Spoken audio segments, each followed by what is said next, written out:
여러 가지 방법으로 말씀을 전할 수가 있겠지만 한 절 한 절 묵상하는 내용을 나누다 보면 시간이 엄청 가는 말씀이기도 합니다. 그런데 오늘 이 본문 말씀을 가지고 누가 지혜자와 같은가? 누가 지혜자와 같은가?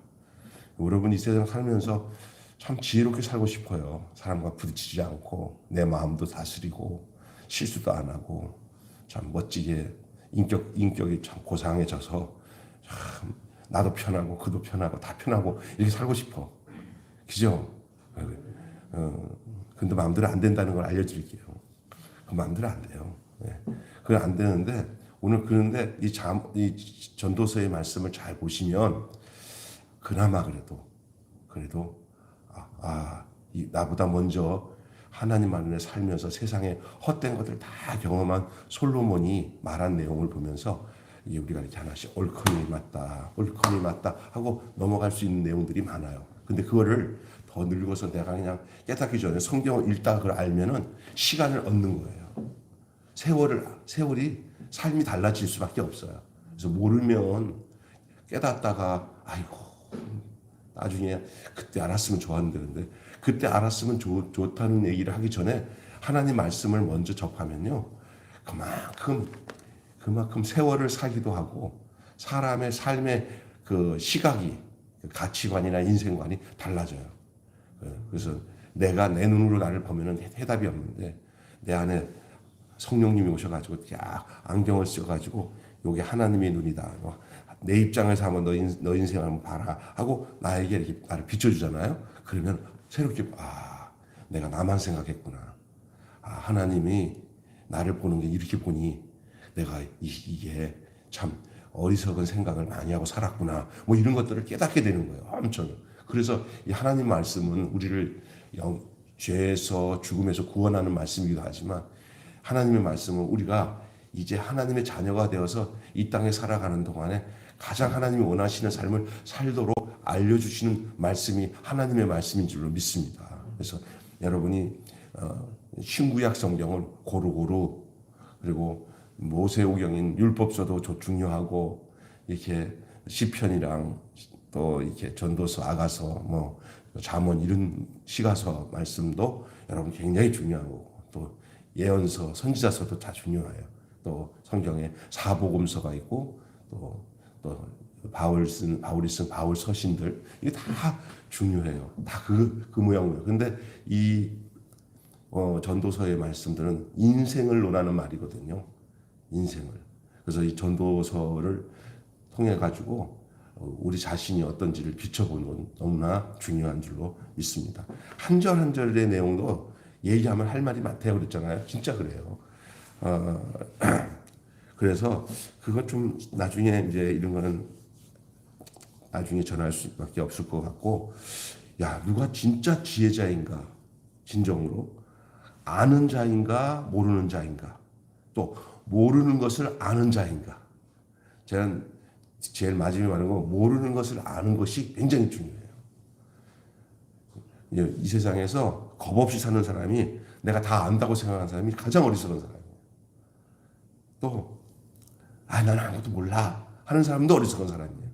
근데 내가 정말 모르는 것밖에 없는 것을 내가 알아. 아니 이게 다른 말로는 따라서 합시다. 내 꼬라지를 아는 거다. 그게 진짜 지혜로운 거야. 인간이 나는 어떤 거야 평생 살 사람이 아니구나. 이 땅에 살아서 내가 원하는 대로 다 될 수 없다. 그래서 이게 망하고 흥하고 하는 것도 내가 원해서 되는 게 아니야. 궁극적으로는 조금 열심히 노력해가지고 꾀도 부리고 해가지고 세상에 적응하면서 살 수 있는 거지만 그렇게 열심히 사는 사람들도 보니까 지교에 지가 넘어가갖고 넘어진 사람들 많고요. 건강도 내가 건강 좀 챙겨야지. 약간의 유익은 있어도요. 얼마나 건강 잘 치는 사람이 갑자기 그냥 암병이 걸려서 죽는 사람도 많아요. 근데 맨날 골골하면서 꼭 20년 전에 죽을 사람이 아직도 골골하고 살아있는 사람도 있어요. 그죠? 그런 거예요. 인생은 자기 힘으로, 자기 노력으로 절대 안 된다는 것을 아는 데서부터 하나님을 찾게 되는 거예요. 하나님을 그냥 찾는 게 아니라고. 자기가 어떤 꼬라지로 있는지를 알아야 내 꼬라지 갖고는 난 답이 없구나 하니까 손들고 천부여 의지없어서 손 들고 옵니다 하고 주님께 내 손을 맡기는 거잖아요. 신앙은요, 내가 뭔가를 해서 된다고 하는 생각을 가지는 사람은 절대로 바른 신앙으로 갈 수 없어요. 내가 아무것도 할 수 없는 존재고 하나님 나를 신원해 주시고 나를 인도하지 않으면 될 수 없다는 것을 아는 것, 이것이 어떤 면에서 지혜로 가는 참된 길이기도 해요. 그런데 오늘 이 본문의 내용에서는 이제 그런 것은 거두절미하고 결론적인 얘기니까 삶에는요 질서가 있습니다. 그리고 삶에는 이치가 있어요. 어떤 것도 공식에 있어요. 공식이. 그리고 그런 거 없이 수학 문제도 공식이 있는데 공식에 집어넣어 가지고 딱 빼야 답이 딱 나오는데 공식 다 무시하고 난데 그냥 비공식으로 막 하잖아요. 답 절대 안 나와요. 다 틀려요. 그래? 옛날에 학교 다닐 때 인수분해 뭐 하잖아. 그러면 뭐 수학선생님이 요렇게 해서 이렇게 해야 답이 나온다. 여기 공식이다. 뭐 하면서 뭐 자꾸만 이렇게 앞 글자 가지고 외우게 하잖아요. 그러면서 그 공식을 외워. 그러다가 딱 나오면 숫자가 딱 했으면 그 숫자를 공식 안에 넣어가지고 탁탁 맞추면 답이 탁 나와. 공식을 외우는 게 중요하구나. 맨날 공식을 외웠잖아요. 뭐예요? 우리는 제가 보니까 뭐 다들 보니까 공식도 안 외워가지고 수학 점수가 안 나왔던 사람들 같아요. 내가 보니까. 하여간 이 공식 수학을 포기한 사람들이 있어요. 그건 뭐냐? 공식을 포기한 거예요. 수학을 포기한 게 아니라 공식을 포기한 거예요. 삶도요. 어떤 살면서 인간 안에서만 통용되는 공식이 있어요. 그걸 잘하면은 그래도 그러나 그 공식이 그 이치가 완전하지는 않아요. 또 새로운 어떤 문제거리가 오면 그 공식이 안 맞춰져. 그 새로운 문제가 들어가고 새로운 양태의 어떤 그런 문제 질문들이 또 생겨. 그때는 옛날 공식 갖고는 안 돼. 그것을 또 그걸 해결할 새로운 공식이 필요해. 그래서 세아대는 새 것이 없어요. 다 헛거야. 지나가면 또 공식도 새로 가져야 돼. 예? 그게 늘 일정하지 않아요. 그래서 뭘 안다고 나불거리다가는 나중에 큰일 나요. 내가 아침에 웃기는 얘기 하나 하면은 또 우리 박 목사님이 또 그 얘기를 왜 하세요? 그럴까봐 내가 안 하려고 하지만 해야겠어. 그게 뭐냐? 요 강대상에다가요, 예? 강대상에다가 본드를 붙이는데 옛날 방식은 그걸 이 본드를 막 다 이렇게 뿌려가지고 이렇게 해가지고 하거든요. 근데 여기 있는 데코 타일은 그게 아니라고. 그러면서 이거는 본드를 요만큼 갖고 왔는데 그거 아니라고 하면서 이 허연 본드를 다 뿌려가지고 막 해. 나중엔 그것 때문에 아주 그냥 그거 정리하러 정신이 없어요. 근데 하지 마. 이거 아니야. 이거 여기다 살짝 풀칠하듯이 하나씩 붙여야 되는 거야. 아니래 막 내가 다 하는 거예요. 옛날 공식 가지고 소리를 지르. 야 옛날 공식 붙자고. 그래서 내가 거기다가 전화를 했어요. 다 한 다음에 일을 저지른 다음이야. 중간쯤에. 거기다 사장님 이거 풀 어떻게 하는 거예요? 옛날에는 그랬지만 지금은요. 거기다 풀 살짝 발라야 돼요. 그거 많이 뿌리면 큰일 나요. 막 그러더라고. 근데 큰일 나는 일을 옛날 거라고 막 우겨대고 하는 거예요. 옛날 공식이니까. 이거 사람이 바뀌는 거거든요. 요번에 제 친구 그 차를 아들, 딸들이 이렇게 사주는데, 이게 완전히 그 핸들 하나만 있고요. 큰 모니터 하나 있고요. 차가 완전히 전기차인데 작아주도요. 웬만하면 한 10분, 5분 이렇게 핸드폰 켜놓고 놔도 그냥 지가 알아서 다 가. 그냥 그 길을. 아주 테슬라인가 뭐 차야. 6천만 원 넘는 차래. 그 내가 딱 타보니까 근데 저기 나보고 그 목사님이더라고. 이 차를 가지고 옛날 방법으로 운전하다가 보니까 막 힘들다는 거예요. 안 된다는 거예요. 그 차는 그 차의 공식대로 해야 돼. 그러니까 옛날 방식이 좋다는 거야, 지금. 이 차를, 안 타고 옛날에 있던 그냥 오토로 해가지고 타고 다니면 좋겠는데, 이 차는, 왜냐, 기름값이 안 들어. 한 달에 10,000원 정도밖에 연료비가 안 들어. 그 정도로. 그러니까 6천만 원이지만 몇 년 타면은 차 기름값. 그래. 세상이 이런 식으로 옛날 방식에서 다 벗어나요. 옛날에는 저기 은행 가려면 은행 가서 다 일을 처리해야 되지만 지금 누가 은행 갑니까? 핸드폰으로 다 계좌 이체 다 하죠. 근데 지금도 내가 아는 그 무슨 목사님은 은행 가서 그 일을 한다고. 시간이 얼마나 많이 가요. 그래도 그 옛날 공식 못 버리면 새로운 세계를 맞이할 수가 없어요. 제가 왜 이런 얘기하냐면요. 안다고 하는 것은 순간 곧바로 모르는 것으로 나타날 수밖에 없는 급변한 세상 속에서요. 우리가 그래서 이런 세상의 현실 속에서 나타나는 어떤 처세술이 지혜라고 생각하면 오산이라는 거예요. 나 옛날에 잘해봤어. 옛날에 이렇게 해봤더니 대박 나더라. 진짜 내가 머리가 좋아가지고 여기다 탁 집어넣었다가 내가 아는 거 다른 사람 다 알아. 어떤 사람이 이거 해야 될 때는 벌써 다 몰리잖아. 그러면 그 한 수 더 위에를 생각해야 되지. 내가 아는 것 모든 사람이 다 알고 있다고 생각할 때는 이미 그거 하면 안 돼. 몰라, 나보다 더 빨리 움직여서 그 일을 하는 사람이 있어서 거기에 나 치열하게 어려움이 있어요. 요거 사람들 뭐. 근데 또 움직이는 거냐면 그거보다 머리가 좋아가지고 사람들이 여기 다 안다고 난리치는구나. 내가 요쪽이 보이는구나. 요건 나밖에 모르겠지. 나같이 그거 보고 여기 아니다 하고 또 옮긴 사람 또 많아. 그러니까 이 세상에서는 어느 하나가 원칙이다. 이게 진짜다고 말할 수 있는 것 하나도 없어요. 때로는 운 좋게 되는 경우도 있을 수는 있으나 그러나 근본적으로는 그렇습니다. 종잡을 수 없는 게 세상 질서예요. 인간이 만든 질서이기 때문에 그렇습니다. 제 뜻대로 하려고 하는 이 권력자의 비율을 어떻게 우리가 맞출 수가 있겠어요? 정치인들 중에 그거 막 보면 제 뜻대로 하는 사람들 많잖아요. 그 비율을 어떻게 맞춰요? 권력자에. 이 세상에 진정한 지혜가 무엇인지를 본문을 통해서 한번 살펴보겠는데 1절 한번 읽어보실까요? 1절.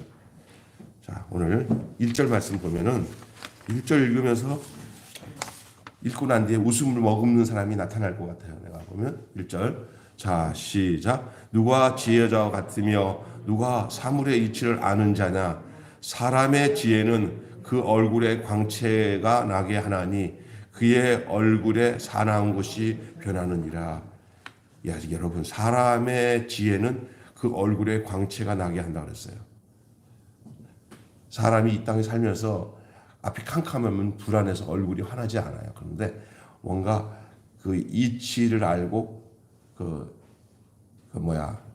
원인과 그 실체를 알게 되고 나면은 그 마음에 답이 나오니까 얼굴에 광채가 나는 거예요. 그래서 얼굴이 사나운 것이 사라지고 변해요. 예수 제대로 만나서 이게 예수님이 해답이구나.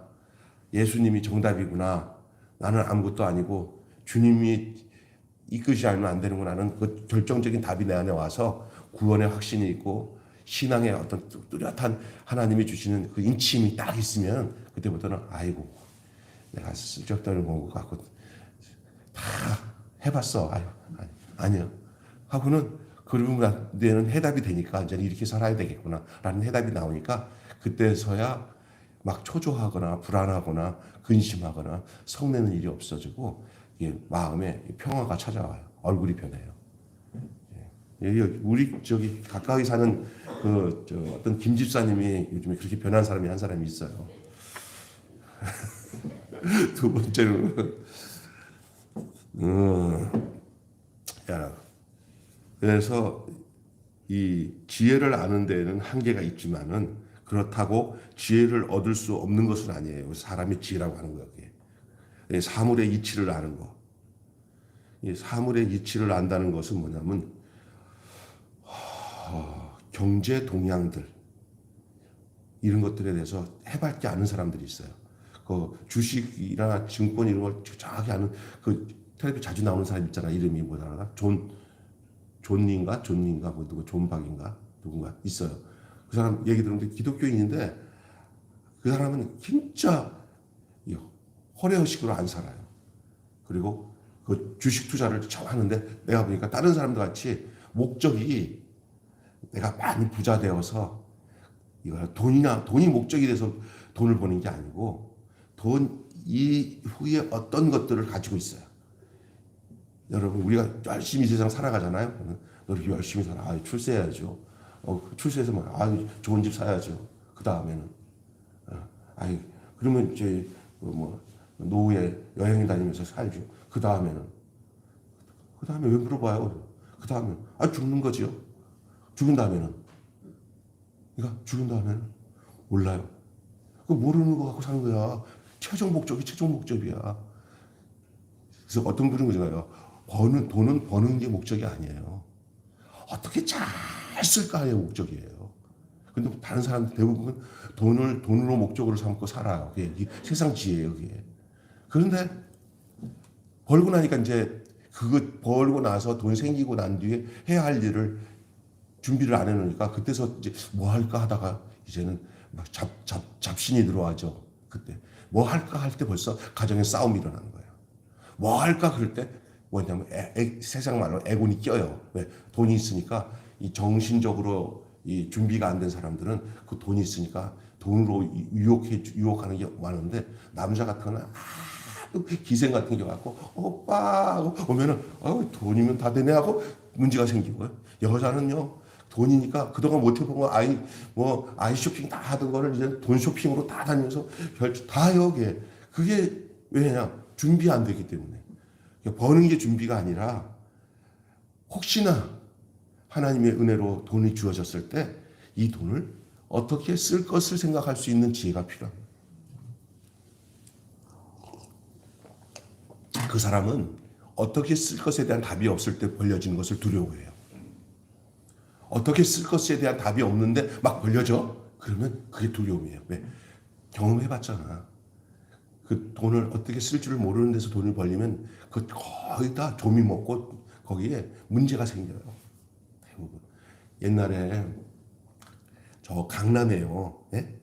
개발되기 전에 막 진흙탕이었어 거기가 막 뻘바같이 막 그냥 그 진흙탕 같은 좋지 못한 강남 땅 그 땅이 거기서 농사 짓고 했던 사람들이 있었어요. 말죽거리 그쪽 넘어서 양재 그쪽에. 근데 그 사람들이 땅 가지고 있다가 졸지에 그 땅이 뭐가 됐어요. 개발되면서 땅 부자 졸지됐는데 이 머리나 경제 수준 아니요 지식 수준은 아주 그냥 아무것도 없는 사람들이 졸부자가 되니까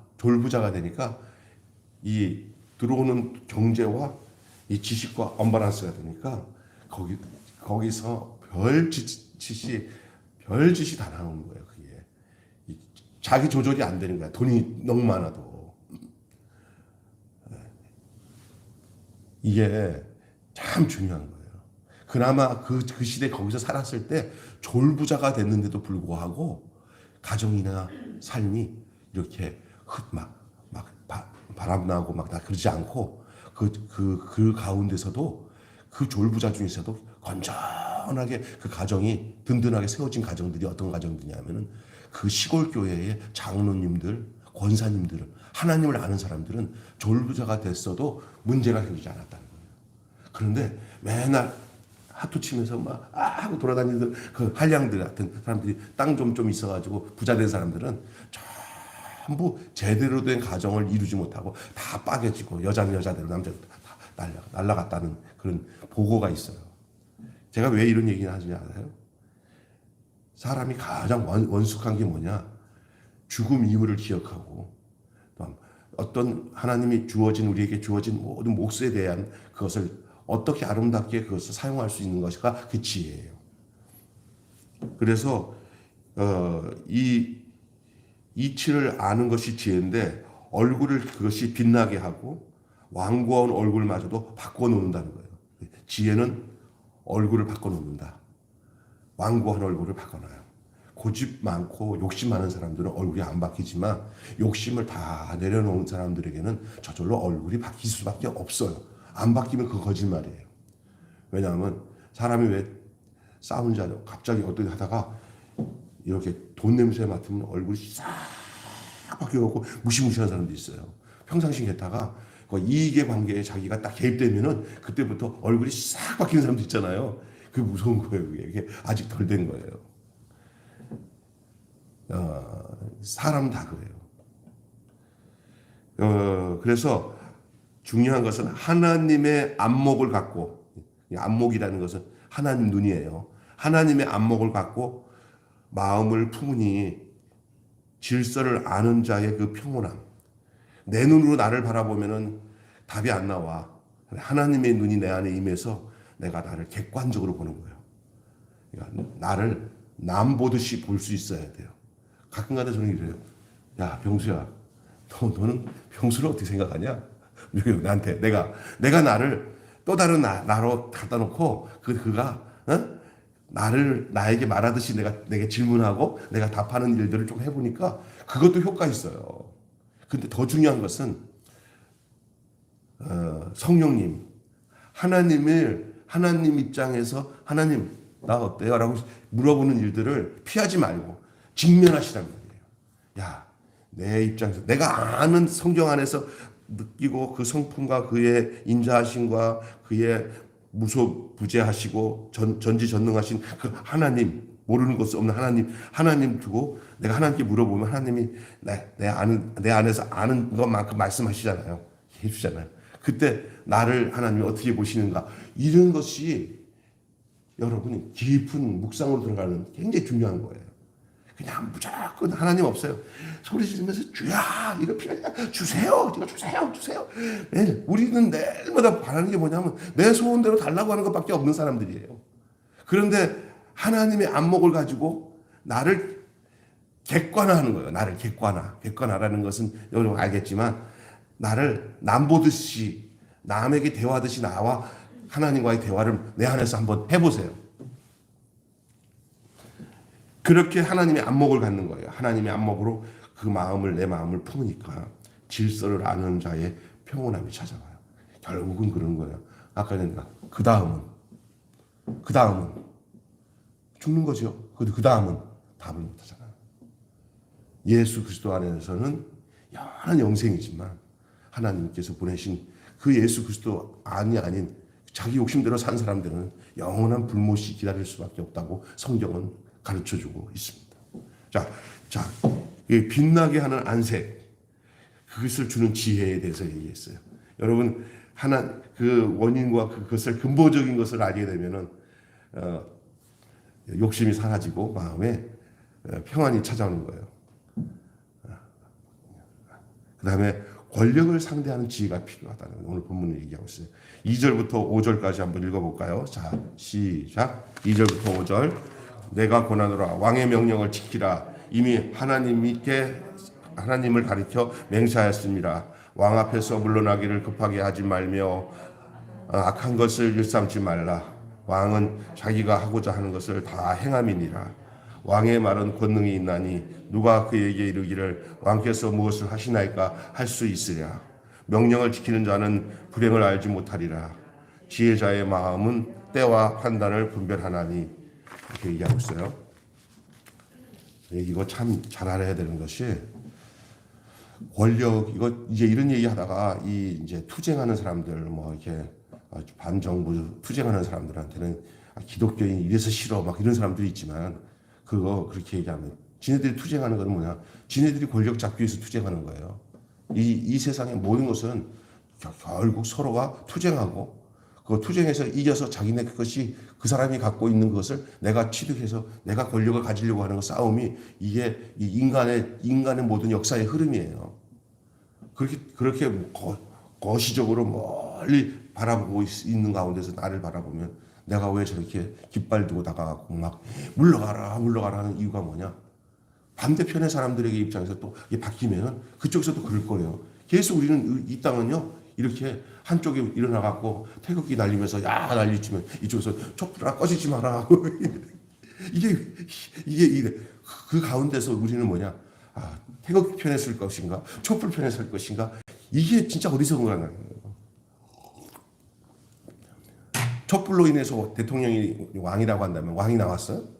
그러면 그거는 하나님께서 그렇게 진행한 거기 때문에 그 근본적인 것에서 막 맨날 반골 기질로 막 데모하면서 싸워야 할 것은 아니에요. 기독교인은. 또 반대로 태극기를 휘날리니 그 태극기에서 왕이 나왔어요? 요즘 상황이죠? 그러면 내가 촛불에 있었으니까 이 태극기에 있는 왕은 내가 인정 안 해. 이러면 나라가 꼴이 안 되는 거예요. 어느 곳에서 하나님께서 그 권력자를 주셨든 간에 백성은 기본적인 법치주의, 이 준법을 지키고 그 기본적으로 백성이 해야 할 일들에 대해서 왕의 권위를 인정하지 않으면 안 된다는 것이 이 권력자를 상대하는 지혜입니다. 그렇다고 해서 사바사바사바하고 여기 붙었다가 저기 갔다 절대 안 해요. 내 인생도 정치적인 성향이 내 안에 없지 않아 있을 수 있어요. 난 늘 중간이라고 하지만 누가 볼 때는 이쪽 오른쪽에 간 사람이 난 중간이다 그럴 때는 나보고는 자기 쪽에 안 왔으니까 나는 반대쪽에 있다고 얘기할 수 있어요. 또 반대쪽에 있는 사람이 나는 늘 중간에 있는데 자기 쪽이 없으면 나를 저쪽이라고 생각할 수 있어요. 그럴 수 있어요. 그러나 나는 언제든지 여야도 아니고 천당입니다. 여당도 아니고 야당도 아니고 천당입니다. 중간에 있는 거죠. 왜 그러냐? 그곳에서만 이쪽이 다 합칠 수 있는 장소이기 때문에 그게 십자가예요. 있습니까? 어떤 교회 보니까 한쪽 당만 사람이 가득 차고 한쪽에 있는 사람은 하나도 없어. 어떤 교회는 전라도 사람만 가득 차 교회가. 경상도 사람들이 이거 못 있겠다고 다 떠나. 어떤 교회는 경상도 사람만 가득하고 그러는데 전라도 사람은 찾아볼 수 없어. 이거는 하나님이 기뻐하지 않는 것입니다. 아멘. 예수님 안에서 모두가 하나가 되고 통일돼야 되고 이념도 정치 성향도 하나님의 지혜 안에서는 다 소각이 되어버려야 돼요. 그런 능력이 십자가의 능력이에요. 믿습니까? 어떤 사람은 진리는 오른쪽에 있지 왼쪽에 있냐 막 이런 사람이 있는데 그건 자기 생각일 수 있어요. 권력을 상대하는 내용들을 잘 기억하셔야 돼요. 예, 그 현실을 인정하고 권력자에게 도리를 다하고 예의를 지키는 것이 지혜입니다. 그래서 저는 그래요. 그분이 말하는 것도 틀리지 않고 옳은 것은 많은데 아무리 대통령이나 왕이 된 사람이 나라의 권력을 가진 사람이 마음에 들지 않는다 하더라도 마음에 들지 않는 거에 대한 어떤 조목조목 예의를 갖춰서 말하는 건 좋지만 막 쌍욕을 하면서 심지어 그 대통령을 뒤에다가 끼자를 붙여놓고 대통령 하고는 너 나와 하고 뭐 이렇게 너무 성질나서 하지만 그거는 아니라는 거예요. 그것 때문에 점수를 다 깎아먹고 그것 때문에 그쪽에다가 마음을 두고 그래 대통령한테 정확하게 직원해서 대통령 정신 차리게 해 이렇게 하던 사람도 아이고 저거 봐라 저거 저 말하는 거 봐 아이고 요걸 아이고 저런 책에 이렇게 돼버린단 말이에요. 이러면 안 된다는 거죠. 예? 예의를 지킬 줄 알아요. 예수 믿는 사람들이 믿음만 좋다고 막 난리치는 게 아니라 인간이 살아가는 가운데서 사람 도리로서의 예의를 어른들한테는 예의를 갖추고 예? 또 어려운 사람들한테 너무 잘난 척하지 않고 그 사람들 내가 돌보고 이런 예의가 그런 섬김의 그 마음과 도가 행동으로 나타날 때 거기서 참 지혜는 더 빛을 내는 거예요. 아무리 좋은 내용을 갖고서도 포장지가 안 좋으면 그 좋은 거 안 사요.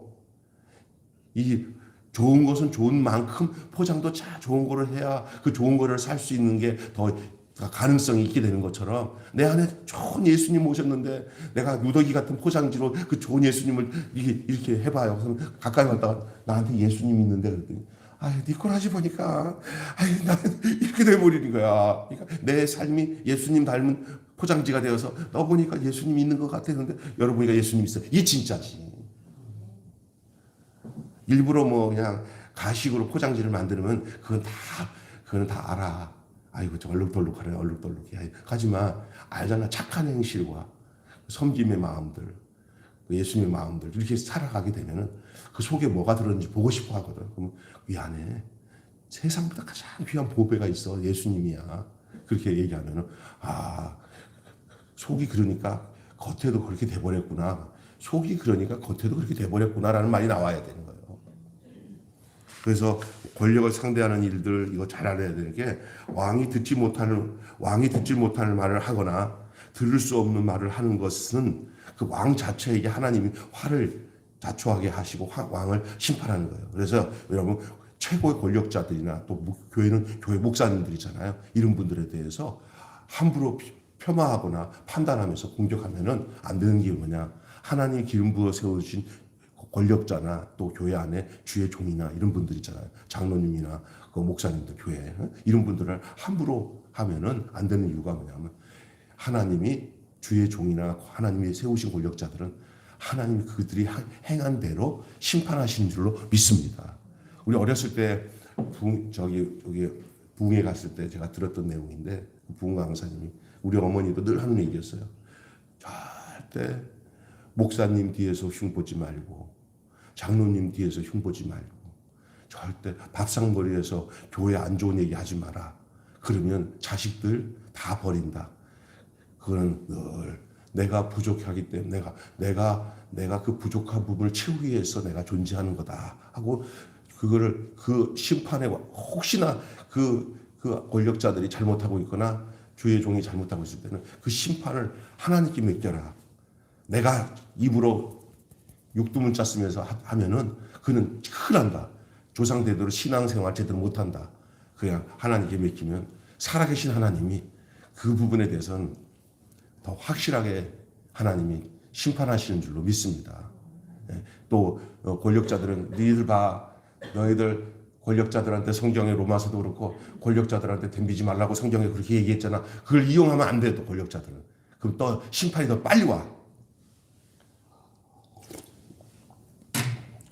권력을 상대하는 지혜를 가지시기 바랍니다. 이건 처세수지가 아니라 하나님이 원하시는 바입니다. 예를 들어서 다윗을 보십시오. 다윗은 자기가 왕이 될 때까지도 나중에 왕이 되기 직전까지도 그는 자기의 선왕이었던 사울이 자기를 죽이려고 해도 다윗은 절대 그 선왕 사울을 향해서 예를 갖추고 하나님께서 알아서 심판할 때까지 그는 자기가 칼을 들어서 왕을 찌르거나 부하들에게 그 왕을 죽이라고 명령을 내리지 않고 끝까지 사울을 지켰어요. 그래서 사울이 와서 저기 변을 보고 있는지 아니면 잠을 자고 있는지 그 사이에 그 요압이 하나님이 당신에게 주신 기회니까 그 사울을 찔러 주십시오. 얼마나 우리가 피곤합니까? 이 양반이 당신이 쫓아다니면서 이렇게 비구한 삶을 살고 저 양반 때가 아닙니까? 하나님 당신 왕 세우기 위해서 이 절호의 기회를 줬으니까 칼로 찢겨 죽이자고 그렇게 부하가 얘기를 해요. 그때 다윗이 뭐라 하냐면은 안 된다. 하나님이 세우신 하나님의 종, 하나님의 왕은 하나님이 알아서 한다. 난 저 도대체 할 수 없다. 옷을 쭉 찢어가지고 흔적만 남기고 갔잖아요. 그게 다윗이 평생 사는 동안에 반역이 일어나지 않은 다윗을 향한 밑에 있는 부하들이 다윗을 반역하지 않는 이유가 뭐냐? 다윗이 한 행동을 보고 자기들도 다윗에게 함부로 할 수 없는 것을 실천적으로 배운 거예요. 믿습니까? 목사님을 사랑하고 교인들을 사랑하고 인내하고 인자하고 이렇게 살잖아요. 그러면 그것이 다 그 밑에 있는 성도들도 그렇게 바뀌고요. 성도들도 바뀌어요. 그리고 또 하나 자식들도 그렇게 살아가게 돼요. 다 그게 나는 이렇게 안 하고는 그걸 원하면 안 돼요. 예를 들어서 다윗이 그래 기회다. 요압아 봐라 저거 죽이자. 푹 죽였어요. 요압이 속으로 요압이 나도 언젠가 당신을 저렇게 죽이고 나도 당신 대신 왕이 돼야지. 그랬을 거야 아마. 그러니까 여러분 중요한 것은 그 예를 갖춘 게 지혜예요. 이게 다윗의 지혜. 이게 세상으로 난 지혜는 죽이는 게 지혜예요. 그게 얼마나 중요한 게 이 기회 놓치면 당신 끝날 수도 있다. 이렇게 생각하고는 죽이고 왕이 될 거 아니에요. 그거 당연한 거죠. 자기가 이렇게 쫓겨다니는 거 당연한 건데 빨리 왕이 되려면 죽여야지. 그랬지만 그는 더디더라도 기다리고 하나님이 심판하실 때까지 기다렸더니 그것이 엄청난 다윗의 왕국을 이룬 거야. 다윗 밑에서 다윗을 반역한 사람이 없었어요. 지 아들이나 그랬지. 그러나 그 아들도 하나님이 압살롬을 처단하시잖아요. 여러분 잘 기억하셔야 됩니다. 권력자를 상대하는 거 굉장히 조심해야 되는데 어떻게 하냐. 하나님이 원하시는 입장에서 행하는 일이 너무 중요한 거예요. 그래서 저는 어디 이렇게 촛불 집회 가자고 막 누가 어느 목사님이 가자고 그럴 때도 안 가고 태극기 집회 가자도 안 가요. 양쪽에서 다 욕을 먹더라도 나는 그게 아니에요. 어떤 역사의 흐름에 따라 어떤 사람이 권력자들이 되든 간에 내 본분 다 지키고 행하면서 하나님 저들의 악하게 행하는 것들에 대해서는 하나님이 신원해 주시고 하나님이 심판해 주세요. 이거밖에는 할 길이 없는 거예요. 다 서로가 한쪽이 왜 이 여야가 붙잡고 싸우냐면 다 이쪽도 욕심, 이쪽도 욕심이 박수 치는 거예요. 한쪽이 욕심 부릴 때 그냥 니들대로 하고 한쪽이 꺼져주면 되는데 세상은 그렇지 않아요. 이쪽도 싸우게 되는 거예요. 다. 근데 거기에 장단 맞춰서 기독교인들이 지혜 없이 행동하면 안 되고요. 그래서 어디 양쪽이든지 간에 흠잡을 것이 없는 사람이 돼야 돼요. 다니엘이 어떤 사람이었습니까? 그런 왕국이 바뀌어도 다니엘은 어떤 왕국의 페르시아가 왕이 되고 고레스가 왕이 되고 느부갓네살이 왕이 되고 다리오가 왕이 되고 왕권이 다 바뀐 거예요. 전 왕권의 국무총리 하던 사람이 다음 왕권에 또 국무총리하고 그 다음 왕권에 국무총리 한다는 것은 말이나 될 수 없는 일이지만 다윗이 아니라 다니엘은 그들이 전부 다 왕권이 바뀌어도 그 다니엘을 붙들어서 쓰지 않으면 안 된다고 찾아와서 자기네 나라의 국무총리로 세운 거를 보면은 그게 거기에 지혜가 있는 거예요. 어느 왕권이 딱 되니까 제일 먼저 야 저거 저쪽에서 국무총리 하던 놈이잖아. 야 목 쳐. 그잖아요. 그러니까 얼마나 그가 왕 밑에서도 공명정대하고 지혜롭게 행하는지 흠잡을 것이 없으니까 그 다음 왕권도 사람이 필요하잖아. 나라를 다스리려면. 그잖아요. 그러니까 다니엘을 쓸 수밖에 없는 거예요. 기독교인의 참된 그 국가에 대한 마음들, 그 성실함은 다니엘을 통해서 배울 수가 있는 줄로 믿습니다. 아멘. 그렇죠. 여러분, 마지막으로 무지가 인정하는 지혜에 대해서 말씀드리고 마칠게요. 6절부터 마지막까지 한번 읽어볼게요. 자, 시작. 무슨 일이든지 판단이 있으므로 사람에게 임하는 화가 심함이라. 사람이 장래일을 알지 못하느니 장래일을 가르칠 자가 누구랴. 바람을 주장하여 바람을 움직이게 할 사람도 없고 죽는 날을 주장하는 사람도 없으며 전정할 때를 모면할 사람도 없으니 악이 그 주민들을 건져낼 수 없느니라. 아멘.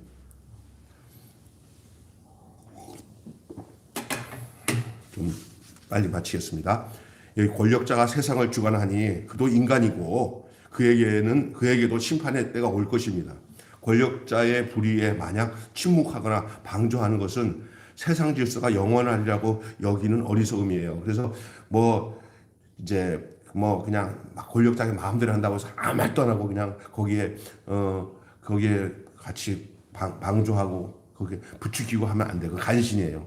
권력자가 잘못할 때는 비투쟁적인 방법이라도 말은 계속 던져서 교회가 잘못돼 가고 있는 것에 대해서 이게 이제 악하게 행하는 권력자 앞에 할 얘기는 해야 되지만 극단적인 그런 이기적인 마음 가지고 저 권력을 무너뜨려서 우리가 권력을 잡으리라 하는 마음 가지고 하면 안 된다는 거예요. 그래서 여러분, 이 심판의 날에 그칠 그 권력의 무상함을 알고 스스로 구원하지 못할 죄가 가져다 주는 것을 취해서는 안 되는 것이죠. 여러분, 무슨 동기로 어떤 동기로 행하느냐가 참 중요한 거예요. 저 권력을 무너뜨려서 우리가 권력을 잡자고 하는 그런 취지가 아니라 그 권력자가 지금 권력을 갖고 있는 사람이 정말 잘못되니까 바르게 해달라고 충원하고 거기다가 자꾸 뭔가를 증거하고는 그쪽이 저 사람들은 우리를 뒤집고 우리를 망하게 하려고 하는 건 아닌 것 같은데 그런 마음을 가질 수 있도록 말을 전하는 게 중요하지 막 그냥 정부를 막 뒤집어 놓고 난 뒤에 새 정부를 만들자 구테타를 일으키자 이런 식으로 하면 안 된다는 거예요. 지금 권력을 잡은 사람이 바르게 갈 수 있도록 그렇게 나가는 것이 중요한 거예요. 근데 우리나라는 그런 게 그런 중심이 벗어났어요. 이제는 한쪽 그냥 뒤집어 놓으려고 하는 건 안 되거든요. 저절로 민주적인 절차를 통해서 선거를 통해서 그 정권을 바꿀 때까지는 있을 동안에는 누가 됐든 간에 여야가 서로 협조해서 나라 살리는 일에 협조하는 일이 중요한 줄로 믿습니다. 그런 지혜를 얻어야 되는 거예요. 오늘 본문에도 그런 얘기를 하고 있는 거예요. 여보, 누가 지혜자와 같은가? 누가 사물의 이치를 아는 사람입니까? 진정한 지혜는 창조주 하나님께 모든 때에 정할 권한이 있고 인간은 그 때를 모르는 무지한 존재라는 것을 인정하는 겁니다. 그 무지가 우리를 무능하게 하는 것이 아니라 참으로 우리를 자유하게 하는 거예요. 그래서 세상이 말하는 무지가 우리에게 있어야 돼요. 그게 우리를 자유하게 하는 거예요. 그 무지가 아니에요. 너무 내가 아는 것으로 인해서 세상적인 방법으로 세상 지혜를 가지고 살아서 남들보다 우승하고 잘 되어지고 권력도 갖고 이런 것들이 목적을 갖고 있는 게 무지하지 않고 좀 똑똑한 거라고 생각하지만 그게 아니라는 거예요. 다 하나님 눈앞에 볼 땐 다 허탄한 것들이에요. 헛된 것들이에요. 그렇기 때문에 거기에 빨리 말려들지 말고 예, 권력의 무상함을 알아야 돼요. 권력의 무상, 아름다움의 무상함. 젊음도 언제 다 지나가요. 인기도 다 지나가요. 그 빨리 캐치해서 자기가 늙어질 것을 알고 조용히 하나님을 의지하고 사는 사람이 돼야 돼요. 예, 연예인들 중에서 자꾸 나이 늙어갖고 나중에 너무 화려했던 그 인기 생활이 없어지면서 자기가 세상 사람이 잊어지니까 그거 못 견디고 자살하는 사람들이 있어요. 그 다 예수를 만나면은 절대 안 그래요. 제가 연예인들 중에서도 진짜 예수님 만난 사람들은 이 세상에서 인기가 높은 게 아니라 내가 그때마다 하나님 앞에 어떻게 쓰임 받으면서 하나님 원하시는 행복한 삶을 삶까 그런 것들이 자꾸 비전으로 그렇게 비춰져서 살아가는 사람들 있잖아요. 가수 션이나 그 정혜영 그 부부 보면 뭐 가수 때 인기 다 날아가고 연예인은 아니지만 그냥 저들이 이웃을 위해서 사는 그 모습들 차인표 신혜라 이런 사람들 보면은 간증을 들어보니까 이 사람들은 이미 그 벽을 넘어선 사람들이잖아요. 여러분이 알아야 돼요. 우리들도 그걸 넘어서야 돼요. 나를 객관화할 줄 알아야 돼요. 하나님 눈으로 나를 볼 수 있어야 돼요. 그래서 정치, 경제, 권력 이런 것들도 거기에 말려들지 않고 하나님 안에서 오늘을 사는 삶의 행복을 지혜롭게 잘 주님 안에서 행하며 살아가는 복된. 그래서 오늘 잘 살면요 인생 잘 산 거예요. 예, 내일 염려 내일 하지 마세요. 또 내일이 오늘이 되는 날이 와요. 그럼 또 오늘을 잘 살면 돼요. 그냥. 그리고 이 허탄하게 이 세상에 내 계획을 세워갖고 10년은 나는 뭐가 돼야지 20년은 뭐가 돼야지 내가 이렇게 해서 이렇게 계획 잡아가지고 뭐 해야지 이것도 오늘을 잘 사는 가운데서 그것이 이루어지는 거지 오늘을 개판같이 사는데 어떻게 10년의 아름다운 계획이 여기 다 망상이고 허상이죠. 오늘을 잘 사세요. 그냥. 그러면 되는 것입니다.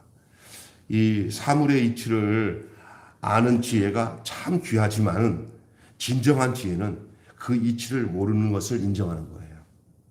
자, 밑에 거 하나 크게 읽으세요. 요거 한 마디를 이해만 되면 오늘 설교 이해 다 한 거예요. 자, 찌라하게 쓴 마지막 말 있잖아요. 사물의 이치를 아는 지혜가 참 귀하지만 나쁘다는 거 아니에요. 세상에서. 그렇지만 진짜 진정한 지혜는 그 이치를 모르는 것을 인정하는 거예요. 안다는 것은 아는 게 아니라 모른다고 말하고 있는 또 다른 표현이에요. 모른다고 해야 아는 거예요.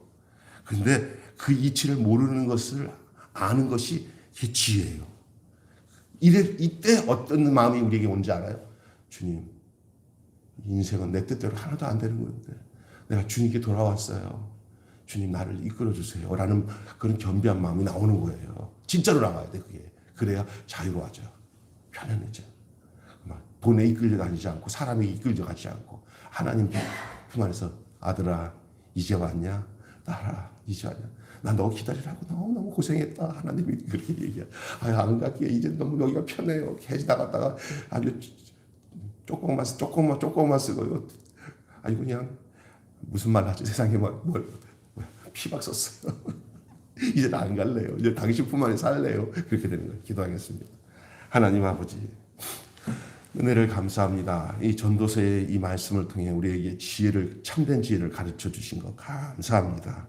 그렇습니다. 사물의 이치를 아는 지혜가 이 땅에 살아가는 동안에 인간에게 참 귀하고 중요하긴 하지만 그것이 전부가 아니고 참 지혜는 진정한 지혜는 이 세상의 이치는 또 바뀌고 공식은 또 바뀌고 해답은 또 바뀔 수밖에 없는 이 사실을 알고 내가 알고 있는 이 이치가 잘못될 수도 있다는 것을 알고 그 진정한 지혜는 그 이치를 모른다는 것. 결국은 안다는 것은 모른다는 것이 시작인 것을 알고 그것을 인정하는 것이 참 지혜인 줄로 믿습니다. 세월 따라 얼마나 많은 것이 변합니까? 공식도 변하고 다 변하는데 영원토록 변하지 않으시고 옛날이나 지금이나 앞으로도 영원토록 변하지 않으신 그 한 분 바로 나를 구원해 주신 예수 그리스도만이 변함이 없는 줄로 믿습니다. 하나님만이 나 안에는 변함이 없는 분인 줄로 믿습니다. 그것에부터 시작되는 참 지혜가 우리에게 있으므로 우리에게 자유와 평화와 안식이 있게 하여 주시옵소서. 예수님의 이름으로 기도하옵나이다. 찬양 한 장 부르시고 축도하고 마치겠습니다. 120장.